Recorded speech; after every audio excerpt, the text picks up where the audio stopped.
looking back today at that Pacers team you had that finished in a tie for 8th and missed the playoffs on a tiebreaker, and now you're kind of on the opposite. And I'm curious, as that relates to the play-in setup in the West, do you view that as a long-term viable option going forward for the league? Do you like it? I'm assuming you would have liked it as the 9 seed. How do you feel about it now as the 1 seed? I'll leave that in Adam Silver's hands and the league office. They do a great job being innovative and trying to make the game better every way they can. I typically am a traditionalist, but it's certainly from a fan perspective can be very exciting and can keep a few more markets involved. Late in the season, where if there's a gap between 8 and 9, it could be just good for fan interest. But in terms of that decision, I'll leave in the league's hands. Hey Frank, it's David. We're less than a week out from Game 1 of the playoffs for you guys. Are you going to split up your coaching staff or your scouts or whoever you have working for you to look at the 4 teams that are vying for 8th and be your opponent? Yeah, we have each of the 4 teams that are still alive assigned to a coach or a group of coaches to prepare for that opponent and be ready.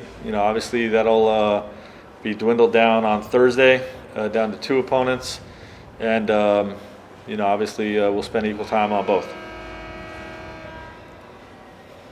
Hey Coach, just to stay on the 8-9 reseeding and everything, Markeith just mentioned, I asked about if it could be a benefit to play a team, hypothetically, let's say Portland, who's been very hot, or a Phoenix team that's been very hot. Does it help to play a team that's playing this well with a couple main stars this early? Is there any benefit to that? Yeah, I think anytime you're pushed to be your best, it strengthens your group, and I think that would apply with a strong first round opponent. Allie? Great. Kyle? Also sticking with the 8-9 playing game. I mean, the race has been so tight, and a lot of these teams have kept winning. Since you're also trying to scout prepare, is it impossible to enjoy that as a basketball fan, or do you enjoy it at all? I haven't really focused on enjoying it or not. I've been kind of just studying. If we play this team, these are the challenges, and that's how I watch each of those opponents. So no. I guess the answer is no, yes. Very cool answer. Did you have one, Tony? Mark? Oh wait, I actually do. Okay, go. Do you know all you're going to bring in, or do coaches get to bring in? We do not. Family, okay. Yeah. How do you kind of wrap around that decision? Because obviously a lot of your players are really looking forward to this, and it's going to be a big thing for them. But do you experience joy for them, or is it just kind of tough to? Definitely joy for them. Happy for them to get to see their families. But I understand the league's decision, and it's really one of those things completely out of our control.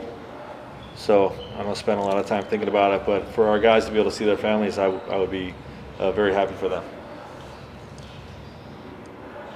Tanisha, do you have anybody on your end?